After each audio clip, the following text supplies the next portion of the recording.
I have a list of people. Did you have a list of people when we were playing Rust together of anyone who killed you? No. No? That was cool. I actually like XQC, even though he called me K-pop Andy.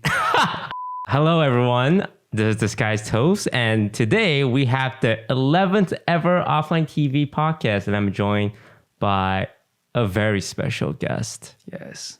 Jae or eaJ. Do people ever call you eaJ? No. That's just an online thing that you did for memes? Well, I mean, like, that's what I wanted to be called, but like, it feels weird. Why? Call me eaJ. eaJ. Does it feel right?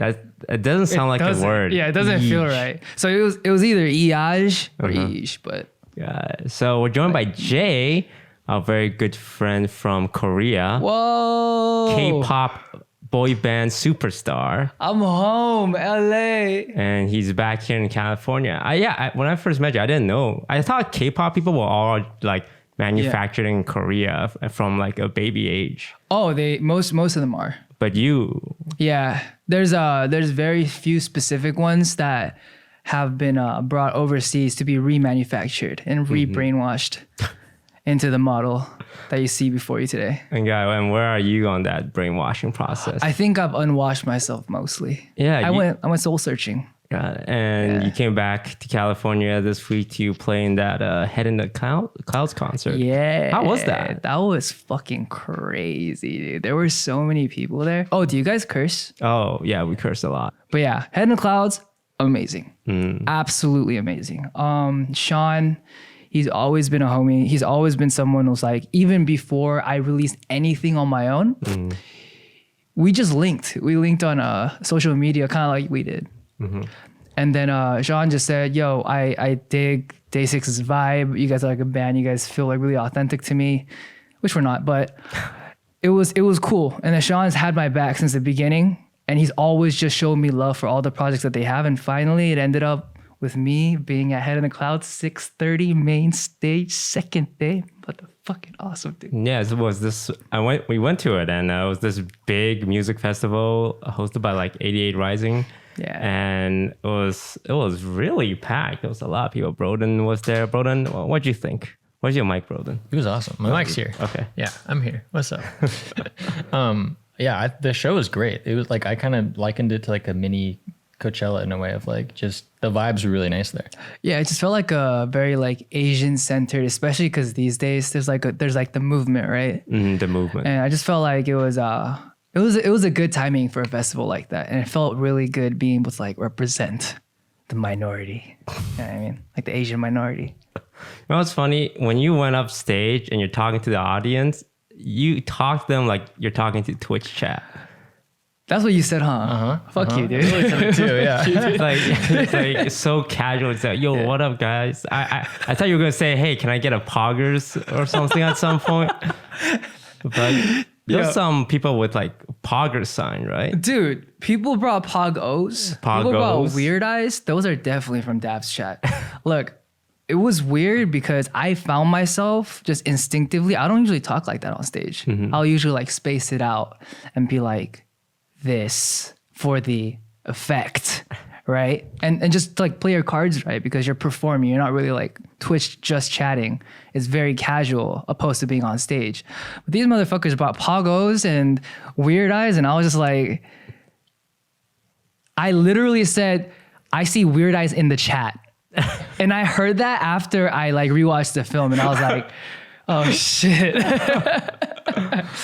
How much improvisation is it when you're performing? Because I always thought like when you're doing a concert, you kind of like, I'm going to sing song A, I'm going to sing song B, and then I'm done. But you were talking about how like there was some issues in the back and you had to like think on the fly about like repeating a song. Oh yeah. I mean, technical issues happen all the time.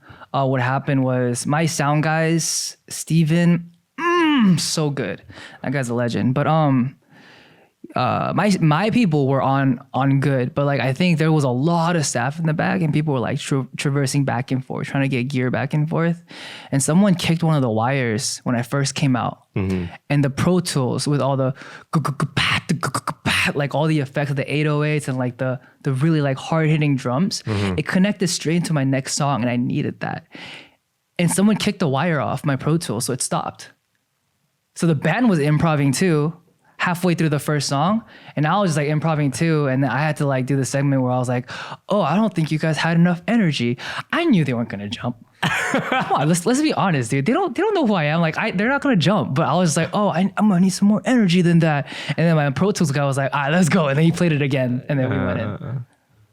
So I mean, like, there's not that much improv usually, but like in situations like that, you can't help but improv just a little bit.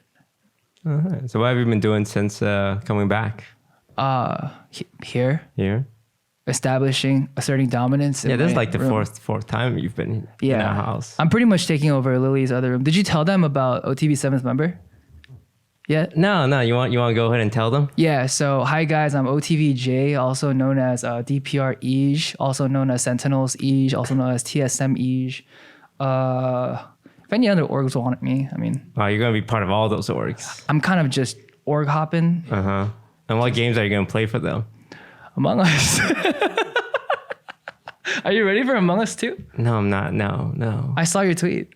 Yeah. The one where it says I'm not ready for Among Us. Yeah. No, I'm not ready yet. Must be burdensome.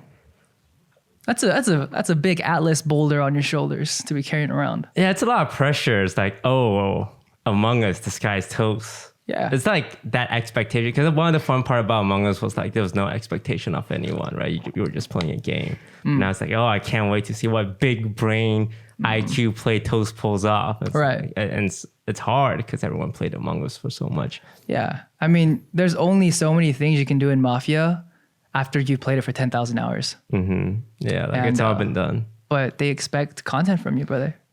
Yeah. What about you? You said you were going to start streaming in January. You tweeted. I am. I'm looking for a platform to stream on. Oh. Yeah. Like you want a huge platform deal kind of deal? I would like to be able to pay for my next album.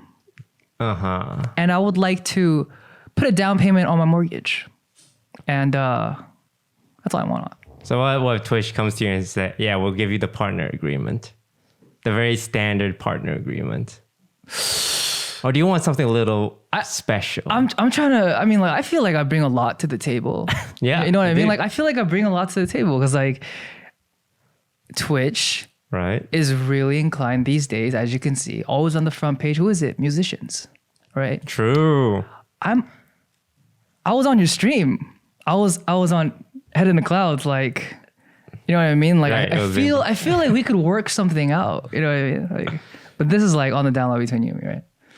And all the people watching. Twitch isn't gonna watch this. Oh, Twitch is gonna watch. Oh, Twitch is gonna watch this? 100% Yo, can I get 10 mil? You want 10 How much money do you think Twitch streamers make? A lot. Bro, okay, first of all, let me put it to you like this. So all I want money for right now, my only plan is I'm coming back to like stream, right? And I'm stream because I like to, but also my first 3 months, I'm gonna really grind my hours because the goal is to be able to, like, the house and all that stuff, like I have enough to take care of it. Right. I just want to make a solid like 4 or 5 songs. But to pay for those 4 or 5 songs, I need a lot of money. Right. I don't expect a music video. I just want enough money to produce the songs. And that's why Twitch, you're gonna help me. Or YouTube. That seems like a good plan, because I know they are investing in music stuff. They wasted a lot of money to try and get musicians to stream, and they would sign on yes and then just do nothing and collect millions of dollars. Wow. But you wouldn't do that, right? Because you actually play games. Yeah. I mean, you guys know me. I streamed on Twitch. I averaged so many hours for free. Yeah. Literally nothing, just because I liked people. And you guys were fucking cool to play with. So it was just having a good time. And it was how I de-stressed after work. Streaming. Yeah. Right. Which I guess doesn't fly with some people. But for me, this is stress relief, dude. I just can't do business anymore in my head. And you just want to play games with your friends on Twitch streaming. Yeah, it's nice. Like, and then when you're not streaming, I was on my stream ban because I did bad things. Bad J. But rightfully so. I do agree. I am apologetic and I have learned and changed my ways. Those things will never happen again. But I really, really enjoyed my time streaming. And what I saw one clip of you saying, it was so sad too. But it's just usually how you sound. But it just sounded really sad. You're like, Jay really likes streaming. And I was like, Toast knows me. He just like really knows me, dude. You know what I mean? But you'll be coming back in January now. Do you know what games you're gonna play? Among Us. I'm playing whatever you're playing. I'm following your ass. I'm your protege. You realize that, Toast? Uh-huh. I was Toast Jr. You are? Yeah. Because we play the same games? Yes. Well, you did start following me because of Hearthstone, right? Yes, bro. What a throwback. Bro, you know, I made my first Hearthstone video because of you, and I had to take it down because of like Blizzard stuff. But anyway, I was always a fan, like for a long time. I was there when you unmasked. You were? Yeah, I was like, what the fuck? Because when you first started talking in my chat, everyone was like, "Oh my god!" And then like you kind of knew everything about like my stuff before I even moved to California, and that's how I knew it's like, "Oh wow, this guy's actually been watching my content." I'm an actual fan. Like I didn't just come out one day and was like, "Oh, I see Toast." Like, yeah, like you knew all about the Hearthstone. You liked playing Hearthstone? Yeah, I did. But then it got too expensive because I had to make a new deck and buy like $300 worth of packs every season.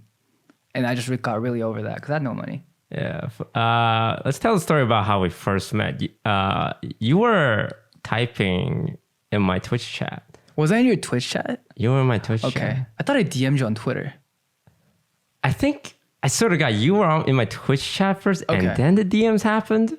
Okay. That makes sense. I actually don't remember too well. Yeah, it was. I remembered everything because it was really important to me. Shut the fuck up But there. I guess you just reviewed this shit right before this. I did not review it. It was like just chatting stream, and you started typing, and my friends started freaking out. I was like, "Oh, that's the real Jay." I'm like, "Who?" Sorry, I don't listen to music. I apologize. No, you're good, bro. I And wouldn't. then I listened either. to your music. It's like, holy shit, this guy knows who I am. That's a big compliment. And then we didn't talk for like a year. Yeah. And then Well, you ghosted me. Hello everyone, it's me, Sponsored Toast. And today we have partnered with our good friends at Kasori to teach you how to make your very own offline TV hashtag trademark hashtag copy this hashtag YOLO 420 swag beef jerky. For those who are just listening in, we have a funny video of Yvonne here trying to make her best offline TV jerky. Buy beef seasoning, pop them in the dehydrator, dehydrate 5 hours at 165 degrees, take it out and enjoy. If you don't have a dehydrator or are looking for that perfect culinary gift, check out the ones we have from Kasori. The link is in the description to visit their holiday sale on Amazon. And if you don't have any beef, I don't know, go to your grocery store. Come on, you don't know where to buy beef? for the record, I ghost a lot of people. Yeah, you really do. And You then, and Brandon. and then I message you and say like, "Hey, sorry, bro.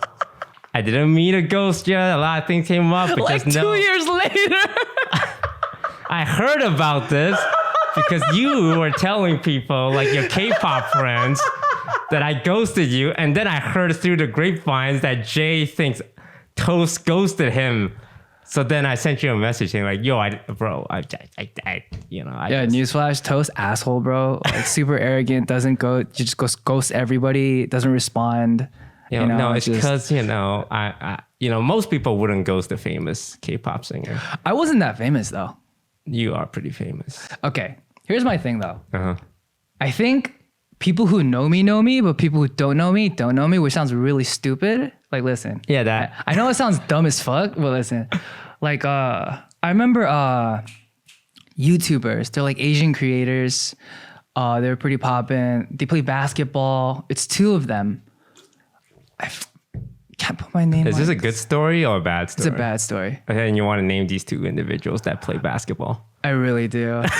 I knew who you were talking about. Okay, well, there were Are they these- Asian YouTubers? They're Asian YouTubers, and then they came to Korea one time. Okay.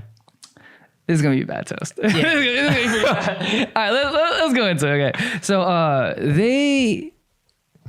they hit me through a friend, and then they were like, "Hey, we were looking for people to collaborate with," and I was like, "Yo, I'd be down. Would you want to collaborate with me?" And that was when I was doing my YouTube stuff. And I was hitting like a consistent like 300, 400K per video. I was putting a video out every other week on YouTube. And I felt like that was pretty okay. That's good. Their first question to me was, what tier would you put yourself in as a K-pop artist?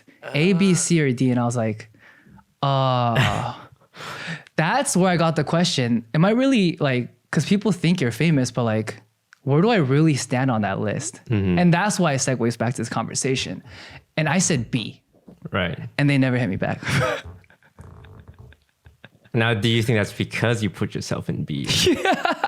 Because you know what happened? The next weekend, they were like, do you go clubbing? And I was like, oh, I don't really know clubs. And then they never responded.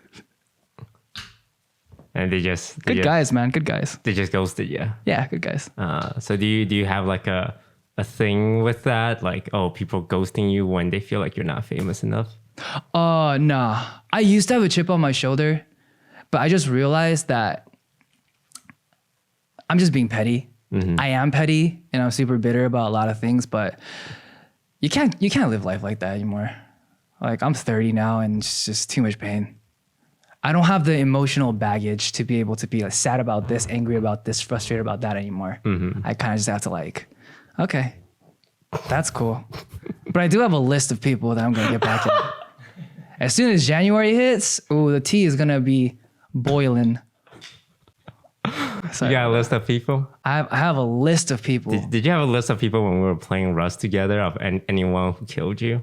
No. No? That was cool. I actually like XQC, even though he called me K-pop Andy. I don't know if that's like if it's a compliment or if it's I don't even know. And he called Timmy Harry Potter because he wears glasses. Yeah, he comes up with names for people. Yeah, and I was like, wow, at least that proves he's not racist. No, I was like, he's a cool guy. I really like him. Yeah. I genuinely like XQC, not because like of the clout thing, but he just genuinely seems like a fucking entertaining guy. Yeah, he's very entertaining. He's actually pretty nice in person as well. I think just when, as streamers, you have all your viewers yelling at you, and like, if he does something nice, they all call him a pussy. So he's like, well, I don't want to be a pussy in front of my viewers, so I'm going to be like aggressive. I want to win kind of deal. Yeah, like that part of him, like I get, because he's from the competitive scene, right? Yeah. But you're also from the competitive scene. Yeah. I don't see you raging at people. Yeah, I'm from Hearthstone, but I do hate all other Hearthstone streamers. Damn, is that just like a thing? It's a competition ego thing. Like when people say like someone else is the best Hearthstone streamer of all time, I'm like, are you kidding me, bro? Do you know who I am? Do you still have this conversation with people? Not as much as I don't play Hearthstone, but when I was in Hearthstone and people were like, yeah, he's like third best or second best, I'm like, shut the fuck up. I'm the best Hearthstone streamer. Bitch. Like, wait, who was in the conversation with you? Like Hearthstone conversation. Like who was 1, 2, 3? I'm not gonna name them. Was it Hafu? Oh, Hafu. Is Hafu better than you? At Hearthstone, yeah, I would say she is. Oh. Hafu is like, we're playing Teamfight Tactics right now. Yeah. I've been playing for 1 month. She's been playing for a week, and she is like 2 divisions higher than me. And it's fucking embarrassing. You know what's also crazy? What's crazy? Jummy does nothing but watch Sana fan cams, and he's number 1. Yeah, Jummy. I've been watching his streams, and it's like 80% Sana fan cams from Twice, right? Mm-hmm. And then 20% Teamfight Tactics. You know what he does? So I watch his streams regularly, right? Because I've been getting really invested into his journey into K-pop. I want to guide him to the right music. You know what I mean? His motivation to get through the 20% of TFT is a chore to him right now because all he wants to do is watch K-pop. Right. He says no more Sana until after TFT. Right. Yeah. I think that's very interesting. He was talking a lot of shit yesterday, though. I just gotta. What was he saying? Dude, he was talking a lot of smack, bro. Not about Sana, of course. About you? Yeah, about me. What did he say? He told me I looked like he was watching my performance. He was analyzing every voice crack. And then he told me that I looked like I was infinitely tripping on my shoelaces over and over on stage. Were you tripping over your shoelaces? No. Why did he think that? He's an asshole, dude. Fuck you, Jummy. That was fun. I love Jummy. But yeah, you got him. You were the one who got him that autographed album, right? Yeah, because I saw one of his streams right before I came. And then he was watching it. And he was like, knows how to know life. And I was like, oh, okay. Because I like Jummy. I've always liked Jummy, so. And you just got him like an album autographed by the members of Twice. Yeah, that message is signed by Sana. That's crazy. Yeah. How'd you do that? How'd So you fast. What? Oh, because it's in our company. Because Twice is in our company. So if it's within the company, like you can usually just like manager to manager, like you could be like, because everyone's always working. right? So like the manager, like when they're dropping them off or when they're picking them up during schedules, they could just be like, hey, someone requested this, can you do this? And then we're always thankful, you know? It's nice to hear someone's a fan of you, you know, specifically like, Right. yeah. So like you just be like, okay, just do it. Oh, that's very cool. I thought maybe you went up to her like in person. It's like, hey, can you sign this for my friend in America who No. loves you? Okay. I haven't spoken to Sana in 7 years. Well, okay. So is there? Okay, I want to ask this. Twitch streamers kind of all know each other, but there's also like some egos. It's like, oh, you're a smaller streamer, or like, oh, you're a big streamer kind of deal. Is that similar to K-pop? Is there like you were talking about tiers, but like, do the K-popers themselves kind of associate with people in the same tier, or is everyone like more, hey, you know, let's do stuff together? It's actually a lot more chill than you would think. I think people divide not into tier groups or like popularity, but age groups. Okay. So that's usually how they hang out. Like in Korea, like 92 line, 91 line, like 2000s line, which is when you were born. They kind of all just congregate together. And then that's the Korean crowd. And then there's the English speakers. And then we just all just congregate together as one. Got it. Yeah, we are a single entity. Literally everyone that speaks English knows everybody else. That speaks English. Yeah. Or like is like from a foreign country that speaks English. Because there is quite a few K-popers that come from like Australia or like North America or even Europe, right? And you guys just kind of all talk English together. Yeah. Oh, we wow. just like even the parties will be like all kyopo, which is like Americans who lived in or Koreans who lived in America who came to Korea to work. And then just like English speakers that came from other countries. And then like I feel like it's kind of almost like different because there's a division because the Koreans kind of just hang out with the Koreans and the kyopos kind of just hang out with the kyopos. But I think it's a cultural thing, to be honest. Yeah, it's not like, oh, you're Korean or like, oh, I'm not Korean. It's more like you're used to speaking English, used to more American culture. Yeah. And you just kind of naturally gravitate towards that. Yeah. But, you know, I'm sure. So who would you say you kind of mostly hang out with from the K-pop scene? Let's see. I used to hang out with a friend named McKay. And then I met him on a program.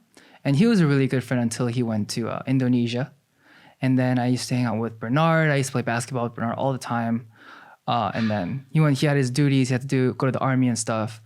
And then, I don't know. Other than that, I haven't really hung out with too many people. I'm kind of a loser. I just stay at home and play games. What's it been like hanging out with like American streamers now? I love America. It's not just you guys, but it's like you guys are great. And then like this is unforced reaction. I legitimately like a lot of you guys.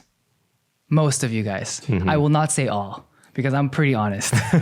I met some people and I was like, oh, okay. But Wait, who have you met that made you like that? I'm not gonna say. But it was I'm pretty honest and I don't want to like, you know, What, they streamers? yeah. Oh. I don't want to cause tension, but it's just You're like causing just some people were different than what I expected them to be. Yeah. And some people were like negatively different. Some people were positively different. You were a lot more friendly than I thought you'd be. I thought you'd be a little bit more cold and more calculative, even if like we were friends. What gave you that impression? Because you calculate things in your brain. Yeah. Even when you talk slowly because you're constantly thinking. You're constantly filtering how to say things. I read somewhere that if you want to sound smart, you talk slow. Yeah. That's Yeah. how you filter things. That's why I talk slow. Not because I like talking slow, but I just read somewhere that people like you more.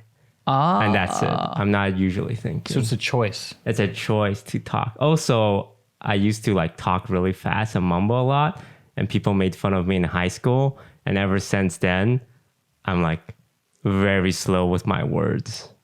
Yeah. What a distinguished gentleman. No, but honestly, it does really give that like intellectual like status bar. You know, like NBA 2K, there's like a Gatorade bottle. If you're tired, like I see the bulb above your head because you talk in that manner. So it's working. Yeah, it really is. It feels like it at least. I was fooled. I was definitely fooled, but I was very surprised. Like you were very, very welcoming. You came out of your room after streaming. I know you were tired because I know what streaming's like. And you were like, hey, what's up? You sat down. You kicked it with me for like an hour or something like that before I left. Broden's super nice. Like I genuinely like you guys, but America in itself just feels different. I remember the last time I came 3 years ago and I laid down on the beach and I was with my friends. And I remember just sitting there and I was thinking it, but I guess I said it out loud. I don't want to leave. And that's genuinely how I feel every time I'm here. So I really just like America. Does part of it feel like home to you? Because you did grow up here. I grew up here. It's not that it feels like home. I think it's just like I have so many memories in Korea. You know, like during like my training process, pretty much when they train you as a trainee or when they start, they beat your mentality to the ground so that they can mold you better. It's kind of like clay. Like everyone starts as like a clay figure and then you kind of grow up molding your own figure, right? Molding your identity. Right. Well, they want to reset that so that you're better sold as a product. So they'll beat you down until you're just clay again. And then they'll mold you. And they'll take full control after that. And I went through that. So I feel like that was a little bit traumatizing. And there was never any explanations. Like it's weird because every time there's something that doesn't make sense, and this is something that all Americans that are in Korea say, the phrase that we hate the most. I don't know if you heard this from Alexa. I know she was here. We'll be like, well, why? And they'll be like, because it's Korea. And that doesn't make any sense to Americans, right? But now that I understand Korean culture, it totally makes sense. And it's not a negative thing. It's not something like saying like, you're not in your fucking right country, just shut the fuck up and do your work. It's not like that. It's like, no, like you have to understand that different countries have different culture. You're working in Korea now. And it's because Korea that you have to do it this certain way. And I understand that now. And I understand that I can't digest that. And that's why I'm here. Yeah, in Korea, I know they put a lot of emphasis on like seniority, right? They do. If someone's just like a couple years older, like that makes a big difference. Whereas in like America, I don't think we really ever like use age as any part of a business. Like in OTV, the age gap is like between, we have like someone who's 25 and someone all the way up to like 32. And it was like, I don't think age is everything, but as I understand in Korea, it's like if someone's a couple years older or a couple years younger, you have to treat them a little differently because of that. Yeah. I've had a couple of run situations with that too. I mean, usually in the beginning, foreigners get in trouble a lot just because we don't know how it works. You know, we'll just be like, we'll go up to like the CEO and be like, yo, what's good, brother? Like, you know what I mean? And they're like, the fuck is this kid? I heard a story of Jackson when he first came. JYP is the CEO, or I think he's like the main producer. I don't know if he's CEO. We have a different CEO, but he's like a co-owner of the company, right? He's a co-founder. And he's like the head honcho. It's almost like the boss, right? And he has some age on him. And then this 18-year-old kid comes up. He's like, yo, what's up, JYP? And JYP's just like, hi. Because he's a nice guy. Yeah. But I think for the people around them, it was a weird sight. Yeah. And I think that in itself explains culture differences, right? Because Jackson's from like this English-speaking place, and he's just trying to be friendly and say what's up. But everyone around him's like, what the fuck is going on? You know what I mean? It's like one of those. Yeah. Yeah. I'm sure like JYP himself was like, oh, you know, someone's being friendly. But like people around him is like, whoa, you know, like probably taken a little back, but everyone's just trying to be friendly. It's just a culture thing. It really is a culture thing. I don't think it's a negative or positive thing. It's just a culture thing, and every country has it. Also, I think JYP is cool as fuck. Yeah. I really idolize him as not only as a musician, but as a human being. Have you ever met him? Yeah. Oh, and he was like super nice. Yeah, like he's always like, yo, hit me up whenever you want. I called him at like 3 a.m. one time and I was like, yo, I'm having a hard time. You know what he said to me? And that was when like Zombie was blowing up and like we were doing really good financially and it was good for the company. He was like, yo, you know what? Jay, your happiness is the most important thing to you. And I was like, how is this man that's supposed to be taking care of the finances of the company telling me to do what's right for me? And I was like, I fucking respect that. You know what I mean? Yeah. Do you guys speak in English or Korean? English. Oh wow, he speaks English? Yeah, he speaks fluent English. Nice. He's a really smart guy. So what's next for you in terms of K-pop stuff? I'm trying to get my name. Well, the goal for next year, 22, is to get on the top 30 of Billboard Top 100. Okay. And within 2 years, I want to be like next to Justin Bieber, Post Malone, Ariana Grande. I'm reaching high. I'm reaching really high. And I know like no Asian has ever done it before. I feel like if anyone, Keshi's gonna beat me there, but I'm on his ass, dude. I'm on his ass, bro. Yeah. Speaking, so I think one cool goal, you know how Keshi was on the Shang-Chi soundtrack? It's a great segue. All right. So here's the plans for Shang-Chi 2. You sing it on soundtrack and I'll act in it. You really want that, huh? You've really been pushing that every podcast. Yeah, every podcast. It's the Shang-Chi 2 segment. Do we have the jingle yet? Not yet. Not yet. Yeah, we're working on that. We're going to get a jingle for the Shang-Chi 2 segment. No updates. Okay. I haven't done anything to move myself towards that goal. But if you get on the album, you have a higher chance to be on the album than I do as an actor on the movie. Did you even try out? No. What? Why did you try? You didn't even audition, but you wanted to be in the movie? They haven't started filming yet. No, I mean like for Shang-Chi 1. I didn't really have aspirations to be in Shang-Chi back then. Well, why do you want to be in Shang-Chi now? Oh, I saw Shang-Chi 1. I was like, damn, this really speaks to me as an Asian. Oh. Right. So I want to be in it.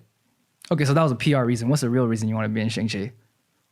I mean, it's a Marvel movie, and to be part of that, like you don't want to play a character just shows up and dies, because then you'll never be a big deal afterwards. Right. I want to show up as like a character that appears for 5 seconds, but it's like, oh, I wonder who that guy is, and then 5 years after that, when I'm like 38, Yeah. I get my own movie. The critical role. Yeah, exactly. The predecessor. Okay. You take that role, I'll take the 5 seconds that has no impact, but still gets FaceTime. I'll take that, and then you can do the other one. No. You're gonna be on the album. Like you just release some really good music over the next 2 years, and they'll definitely hit you up. Because it's like, yo, we need more Asian singers on this album. Yo. There's not that much Asian singers. Yeah. I aspire to be the best version of myself. I don't know how high it's gonna get me, but I'm on Keshi's ass, dude. I'm on his ass. Yeah, I'm sure stream will help, because Keshi doesn't really stream. Oh yeah, of course. But you know, Keshi's like a hardcore gamer. Is he? He's like a Tarkov gamer. Yeah, you play Tarkov a lot. I Do you quit. play with him? That game is forsaken. Why? Nikita forsook it. For shook? I don't know. That game is forsaken, and I will wholeheartedly say that with my chest. Why? What happened? I don't think the developers care. Oh. Yeah, it's very unfortunate because the game's great. It's a great idea. I love the game. Forsook.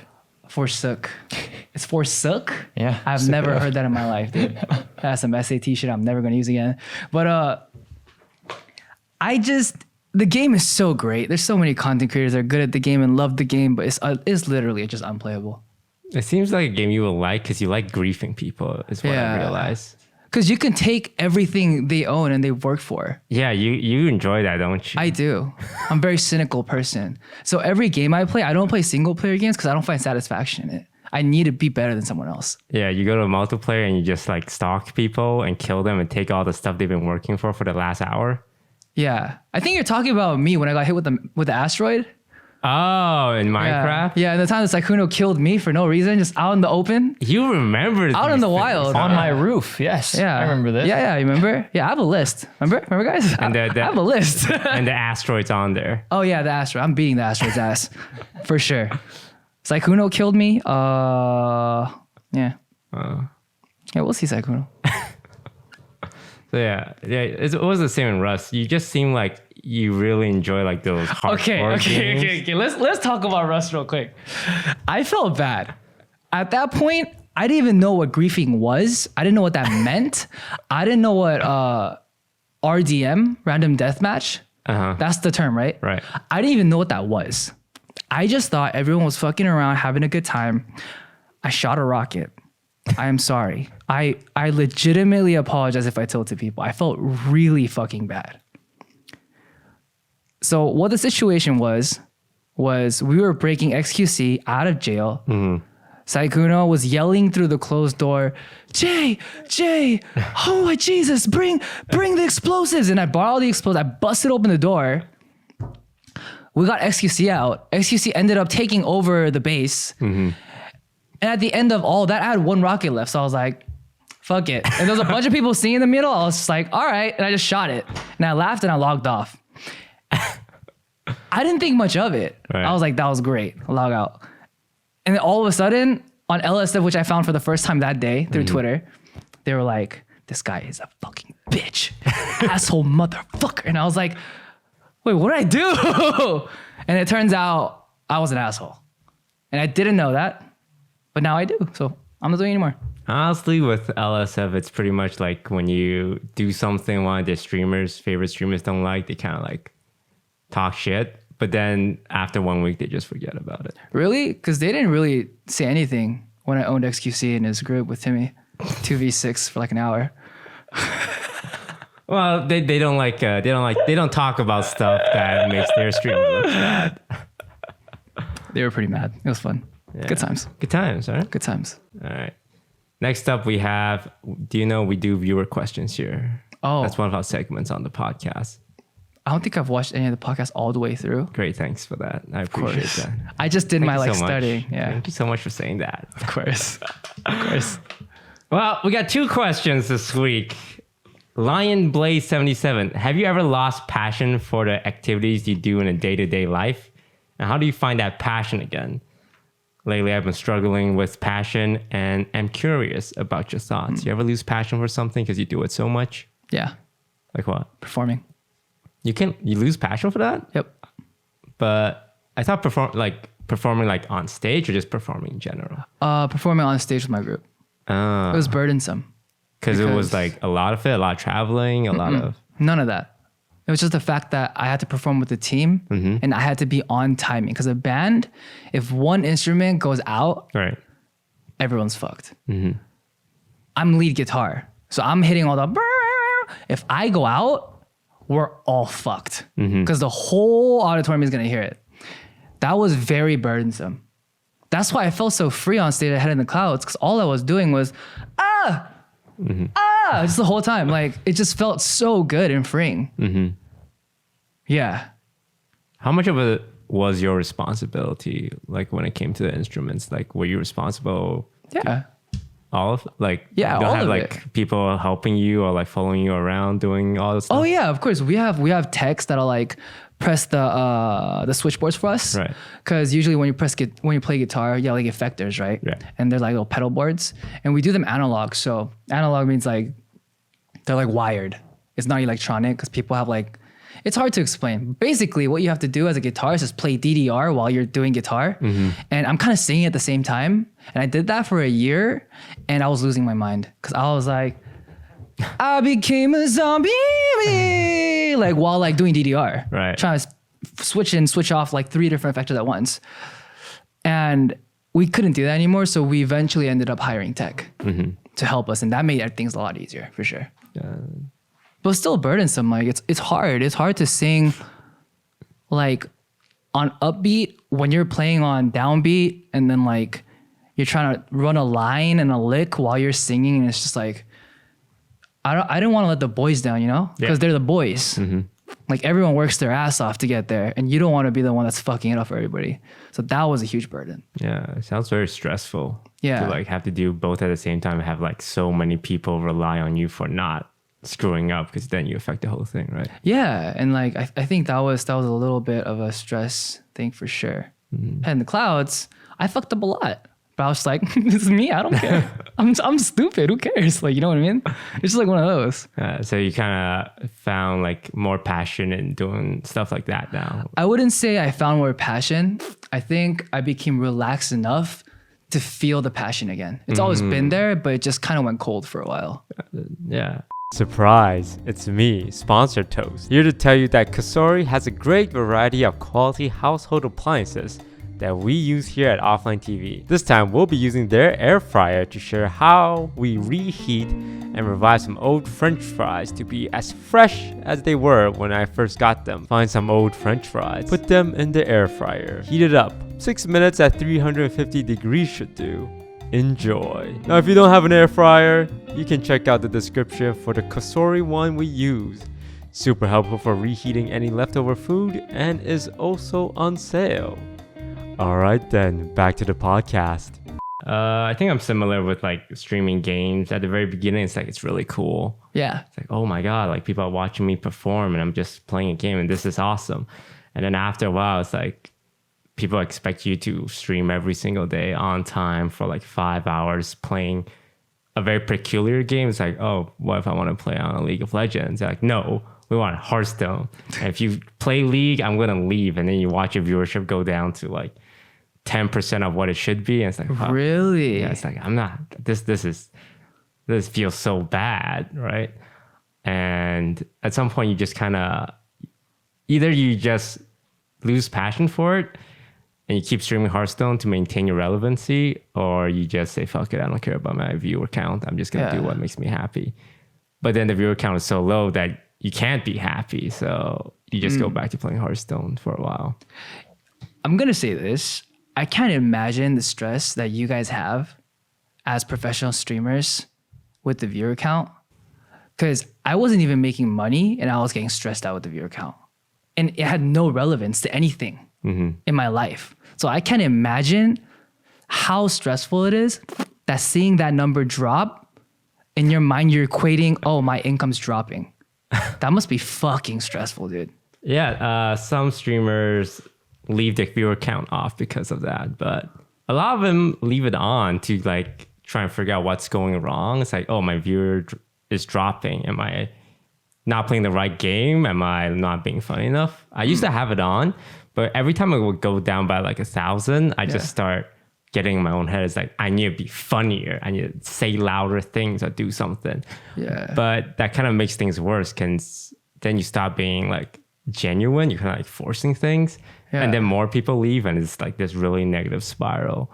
But sometimes people just aren't like, sometimes it's just a down day, right? Yeah. And not a lot of people are watching, but no, it's definitely stressful. And especially if you're like a mid-sized streamer, you're trying to grind it out. Yeah. But it's just not working. As a big streamer, you can kind of do whatever you want and people will watch. But yeah, it's tough. But like even big streamers though, I'm imagining like they must be stressed out too. Because like on their big days, because they're bigger, right? So they have a larger scale to go by sample size. Yeah.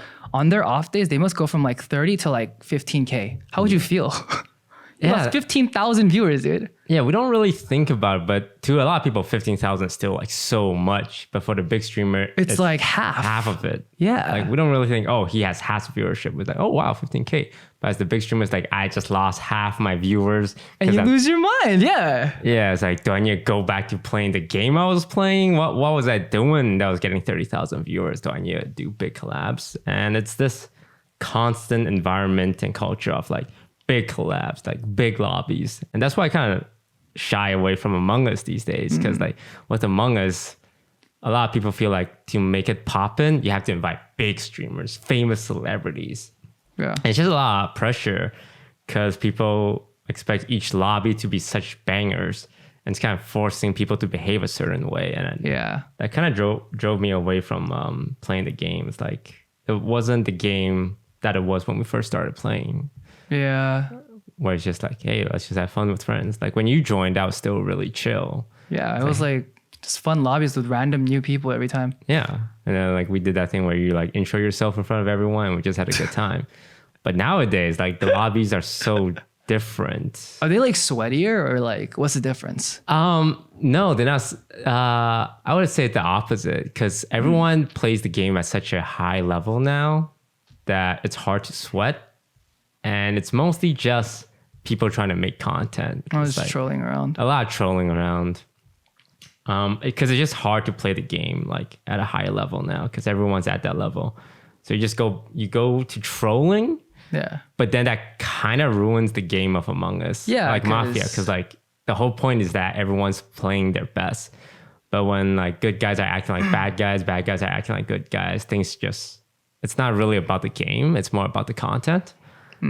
And for someone like me, it's like I just like winning at games. I like being competitive, but it just doesn't feel that way these days. Who knows? Might play again. Among Us? Among Us. I thought you weren't ready. Yeah, like in 1 year. It might be a little late on the hype. Isn't it coming out like soon? Like really soon? Yeah, Season it's two? a new update today. It just got released. Oh, But maybe next year they'll have a bigger update. interesting. Yeah. Wow, that's really interesting that you don't want to jump onto that right now. Yeah. Is it because you're comfortable? Like you feel like you're good right now? You're just chilling? Yeah. I like playing games because I'm passionate about it. And when people ask me for Among Us, I wouldn't be playing for the game. I'd be playing to make people happy. Oh, yeah. And because of that, like Pokey and Ray asked me to play tomorrow. And I said, love you guys, but I can't do it. Because it would just be me kind of putting on like clown makeup and like just tap dancing on the stage kind of deals. I'm this guy's Toast and I have a big IQ. It wouldn't be like, oh, I'm actually interested in figuring out who is the imposter. It would be like playing it ironically. Yeah. And I don't want to do that. So I see. So what's going to change between now and January that you feel like you'll be ready then? I think I would play late 2022. Oh, wow. Like a full year, you mean? Yeah, like a full year. Oh, okay. I could see how things would change and how you would cool off. Yeah. I feel like you're overheated. Yeah. And I think playing now would just like slow down the overheating process, the cooling down process, and don't want to do that. How long did you play for? First game of Among Us was in August. And I think I stopped around June. So like 10 months. How many you did a video every day? For 10 Every months? day. So I think I upload 200 videos Holy fuck. every single day of Among Us. You know how many games of Among Us that is? Because each video has like 4 games, and those are the good games. There's like even more of just regular games. And I was able to do it because it was fun. But I remember like I was playing with Hafu in the morning, and halfway through I'm like, this is not enjoyable. I am not having a good time at all. All I think about is like, I need to make content for my YouTube video. Yeah. It's literally a 9 to 5. Yeah. It's like, I need to do something funny. I need to do something smart. And like, I was writing down all the good games for my editor. And like, I just realized that like, if I don't get a good game, I'm not having fun at all. Dude, that is actually crazy. Because like a lot of people, I know you guys talk about this a lot, but a lot of people are like up and coming content creators. And you guys say, don't. You're going to lose your mind, right? Yeah. That's the common, I feel like that's a common like stipulation within the industry. But would I be right to say, like just from hearing these kinds of experiences from everybody, if you sat down, played a game for 10 months and released a YouTube video every day on that one game, you would probably make yourself known in that scene. Yeah. That's the formula. Try it. See if you don't lose your mind. I bet you will. Yeah, like I think with any game you burn out that fast. Honestly, people expected Among Us to last 2 months with how much we're playing. Yeah, But it was like a lot. Not the problem, but like the good and bad thing was it's because the viewers wanted it. It's right. Everyone's telling you, play more. We love it. And the viewer count for it is like, oh my God, it's going up. I'm getting 2 million views a day. Holy shit, this is incredible, right? Yeah. So you're like, oh, I love Among Us. And then as your passion for it fades, understandably, when you play like 6 hours every single day. It's literally a 9 to 5. What the fuck? It's like, do I love Among Us or do I like the viewership for it? Yeah. And eventually just reaches the point where you're like, okay, enough is enough. I'm happy with what I did, but I can't keep doing it. I'm losing my passion. So yeah, it'll happen with any game. And it lasted a lot longer than I expected. I feel like people don't give you guys enough credit. Like professional streamers, it may seem like, oh, it's the dream job or whatever to like kids. Like, you know, like kids these days, they don't say like teacher or like president anymore. They say streamer, singer. Yo, streamers live a hard life, man. It's a hard knock life. Getting there and then staying there is another story in itself. Yeah, you see a lot of streamers go through like ups and downs. They go from like the top to like no viewership, and sometimes they just never recover and they just don't become relevant ever again. Dude, that must be like the worst mental thing that you could put yourself through. Yeah. Like mentally. It must be so draining. Because like one day, like you said, you're at the top, everyone loves you, you're all over LSF, everyone thinks you're the most hilarious thing like on the planet, and then next day, who? Omegle? Like, yeah. And your viewer count is just like, this is your value. Your value is boiled down to this number. And like when it goes up, it's like, oh, I'm worth a lot. And when it goes down, it's like, I'm a piece of garbage and I don't deserve happiness, right? God damn, that sucks, bro. That's you just gotta respect content creators, man, because that's a different kind of grind. That's a mental grind that not a lot of people can handle. Well, you're gonna find out in January when you start streaming. I'm only gonna do it for 3 months, dude. 3 months and you're out? Well, 3 months and I'll do it on and off just because I like streaming, but I'm gonna stream.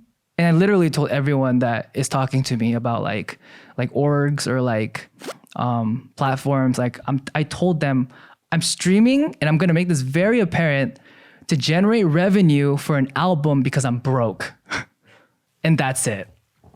And then I'll stream for fun like I did before. Right. Some days I'll stream 6 hours. Some days I won't stream. You know, it'll just be for fun. Looking forward to it. I am too, dude. Yeah. I don't know what I'm gonna play though. Probably just play some Valo or something.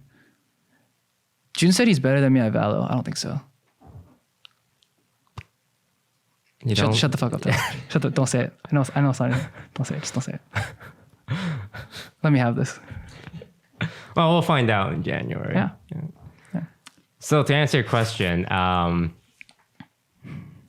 no, that's a hard question, bro. What was the question? The passion thing. How do you recapture your own passion? Yeah, that's a hard one. This chair is mighty comfortable, by the way. Maybe that's the trick. Yeah, get a comfortable chair. Because you know like how racing chairs are usually like pretty shitty. Mm-hmm. I just assumed. I just thought people had it because like they had to. They were just breaking their backs for it. But my back feel is phenomenal right now. Yeah, this one's a little soft in the back. Most gamer chairs are hard for some reason. And like when you lean back, it's like, oh god, it hurts. Yeah. But these are softer. What did he call it?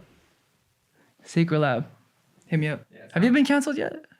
A little bit, but luckily, like me, since like I don't really have anything, like I don't have sponsors, I don't have like people that I'm responsible for. I can just say like, bro, you guys are overreacting. It's not that big of a deal. Like if anyone was hurt, sorry, but don't try and make something that's a bigger deal than it needs to be, right? It doesn't get to you though?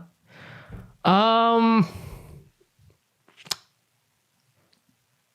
little bit. I'm just more like, is this really the biggest issue that's going on in your life right now? Because the thing they tried to cancel me for was, in my opinion, not very offensive. And even me saying this are going to piss people off. It's like, how dare you say that? I thought you learned your lesson. Like, we need to educate you again. Also, I hate the word educate now. Explain. Because when Twitter tries to cancel you, they'll say, we just want him to be educated. No, they're flaming you. Yeah, it's like, there's no shot. Are you a teacher? Like education is so condescending, in my opinion, when it's like someone who's a teenager. Yeah.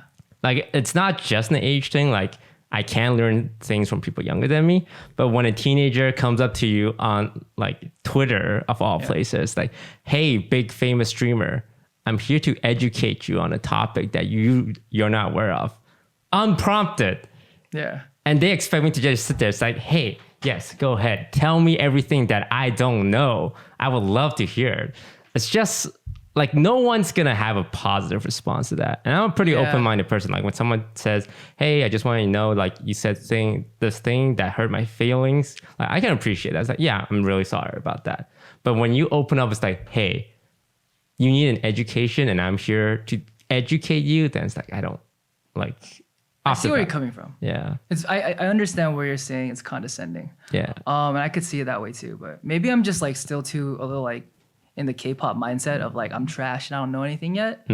So I actually kind of appreciate it when people let me know. I don't appreciate the cancellations.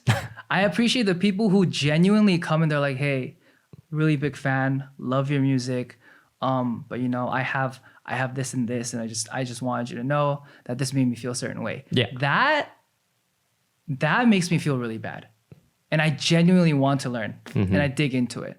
And that's cool for me. But yeah, I think you're right. Most people that come to Twitter, there was a really interesting comment under a Twitter post. I'm a fan of Your Age. Do you know Your Age?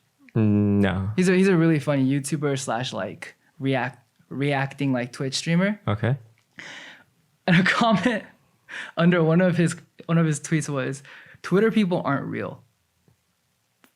And I thought that was very eye-opening. And it made me really, really like delve into it and think about it. And I realized that Twitter is the manifestation of who they want to be in real life. And they want to be explosive and talkative and have an impact. And that's where they redirect all their negative energy to. And after realizing that, it was hard to take Twitter seriously anymore. Unless there was like an actual topic in which like I fucked up, then I'd be like, oh shit, like I fucked up. Yeah. But I read that and then that actually calmed my mind a lot.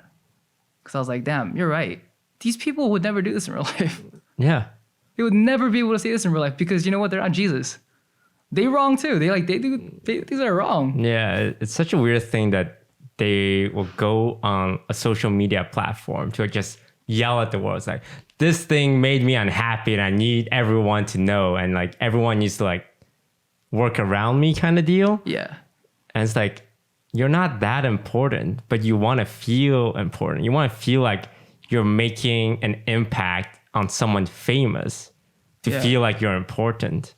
Yeah. Like the best feedback I always get is similar to you, where someone just tells me, hey, you know, you said this thing and it was like, made me feel bad because of this reason. Like just an email. It's like, yo, you know, I can take that feedback and I'm like, okay, I'll try and avoid stuff like that in the future. Thanks for telling me.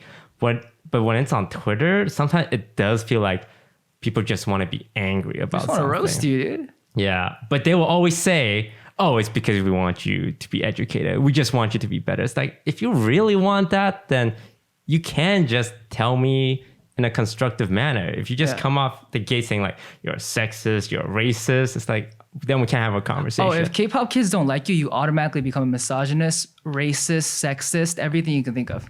Yeah, but it's like, It's automatic. That's not a great way to actually try and get someone to learn or change, right? Oh, they don't want you. Yeah. Well, I guess we're past that point, but Yeah, it's like, they don't. they don't care if you would learn. Yeah. On Twitter, it's like, they don't really want that. They just want to feel kind of this moral superior. And Twitter is such a big place, right? Filled with different people. Like we only talk about the toxic ones. And then when you call them out, the toxic ones kind of hide within like the bigger like stan culture and say, oh, look, he's being like difficult and like aggressive kind of deal. Because there are like pretty nice people on Twitter too, like supportive fans. Like we see them come out. Community. Yeah, your Twitter community is so nice. Like every time you tweet about something, like they're all like, amazing, love you, and like always super supportive. And you know what I get a lot though? Like sometimes I'll call someone out and then they'll be like, they'll be backlash like, oh, he just told all his fans to attack a minor. And I'm like, first of all, I didn't know she was a minor. I'm sorry. I wouldn't have done that if she was a minor. I didn't want her to be attacked. I don't ask for anyone to be attacked. And I say explicitly the opposite of that. Don't attack anybody. And they're like, oh, but like you have a platform and you have power and you should know. And I'm like, dude, you're not gonna like say offensive things towards other people that I care about and just not hear anything from me. They try to cancel me for being friends with you. They try to cancel me for being friends with Ray. Was this recent or like? No, this was back in the day when we first like started interacting. I told them, stop. Especially with Rays. I remember Rays came up and like my Korean and American fans were like very upset with her because they thought the Twitch thing was a bad influence on me and that I was turning into edgy e-boy. How am I an e-boy, dude? I sit at home and play games. But yeah, they were very upset with her, and I was like, yo, don't attack my friends. And they got pissed, bro. They were so mad. But I don't know where I was going with this. But yeah, that was the story. I mean, that's kind of just Twitter culture. And it's slowly kind of like moving to American culture with the Minecraft YouTubers. There are some parallels between like K-pop fans and like Minecraft fans that people say there are these days, where they're just really passionate about the content creators. Interesting. So it's been definitely interesting to see, as someone who's been on here for 5 years streaming, to see like K-pop fandom style of like passion is the word I would use for streamers now. Yeah, and I think overall, in the general gist of things, that's good for the stan culture to become like that for you guys, because K-pop stans, if Twitch stans ever become like K-pop stans, K-pop stans are ride or die. The problem is the haters are ride or die too. Yeah. So that's where the problem lies. But your fans will be there for you no matter what. They'll have your back. Yeah. As long as you're not like a clear asshole. Yeah. You know what I mean? So I respect people that, you know, fuck with K-pop because of that. Yeah. Because it's not easy. It's not easy to publicly like K-pop. You know what I mean? Yeah. But they do it because they're passionate about it. Fuck yeah. Yeah. When we talk about the negatives, it's usually like that 10% of like toxicity that just really wants to yell. Yeah. But in the greater like scheme of things, 90% of the fans are super supportive and like just love content, will always support you, right? Dude, they are everything. Like I would be nowhere. Like we wouldn't have even be here today if I didn't have my fans, because I think we were talking or something, and then my fans eventually just kept reaching out to you. Probably they probably kept mentioning you, and then you were like, oh, and then you probably like took notice or something. I don't know how exactly it happened, but that's how it happens for a lot of artists with me. Yeah. And like my fans will almost like promote me to other artists, and then I get linked with them. So like I owe my fans a lot. Yeah, it's really helpful when the fans make that introduction, because like doing it yourself is kind of like awkward and kind of hard. It's like you don't want to just hit someone up, but you do like your stuff, right? But having the fans is like, oh, he talked about you and you talked about him. It's like, you know, why not, right? Yeah. So yeah, it just makes more sense, right? Shout out to all the nice fans out there. All right, shout out. Second last question. Super Pack says, a couple of weeks ago, I turned down a newer friend and reached out to try and check the temperature of our friendship. I turned a newer friend down. They informed me that they had no interest in being friends. Oh, it's like a friend zone kind of question. Wait, I don't get it. So someone made a friend and that friend asked them out. Oh, okay. They informed me they had no interest in being friends and were only interested in a relationship with me. I don't know what to say. Should I be upset with that logic? I like being around this person, but I'm just not romantically interested. That's a hard one. Yeah. Is it? Now, when you ask, should I be upset? Well, you should feel whatever you're feeling. Yeah, you're allowed to feel your emotions, but he also has they didn't specify gender, but that person also has the right to like not want to be friends, right? Because some people are just looking for a relationship, and being friends with you while not being in a relationship with you can be difficult as well, because they like you, but they can't be with you, but they have to be around you and it might suck for them. Yeah. So if you're upset, you should feel upset. But I think a lot of problems arise. The whole friend zone problem arise because of this, where like one person's interested, but the other person's not. And I think this person's just want to, hey, I don't want to be in the friend zone. I like you. Can we date? And if not, totally cool. I'm going to go though. Yeah. You ever been in the friend zone, Jay? I probably have. There have been many ventures into the world of love that have failed. But I probably have. I can't remember any off the top of my head. But I do agree that That's what's so interesting. I feel like as I'm growing older, I learned that everyone has the right to feel the way they want, even though logically my brain is telling me you shouldn't, and there's a right side to it. In human interaction, there isn't. Yeah. You just feel what you feel because that's what you are. You're human. Everyone's different. So I mean, I guess you could be pissed that he doesn't want to be friends or whatever, but I guess it's within his rights because he's respecting your privacy as well by saying, hey, if not, I'll back off. It's cool. Mm-hmm. But I mean, like, imagine if you got heartbroken by someone that you've liked for a little bit. You wouldn't want to see them every day. Yeah. You wouldn't want to text them. There's no shot. Yeah. Yeah. So I guess just flip the shoes. Yeah. And honestly, it sounds like if you guys were friends, this person is just gonna try and make things happen again. That'd probably be uncomfortable as well. Yeah. No, I could see that. That's a good point. It's definitely better to set boundaries first. And if you don't want to date him, tell him, hey, I don't want to date. I'm sorry. I would love to be your friend. And it's up to him to decide whether or not it's worth it, right? Yeah. But it's always not a great idea to be good friends with someone who wants a relationship while you don't. I think that just creates a lot of potential resentment. Yeah. And like a lot of angst that just sits down and like no one could really say anything because it's kind of petty to say anything. It's just not a good scenario, I feel like. Probably. Unfortunate, super unfortunate. Yeah, shitty situation. A situation that I'm sure a lot of people go through. And it's hard. Well, that's the viewer questions for the day. Remember, you can leave all these questions in the Offline TV subreddit. We have a weekly thread. You ever check out subreddit? Do you use Reddit?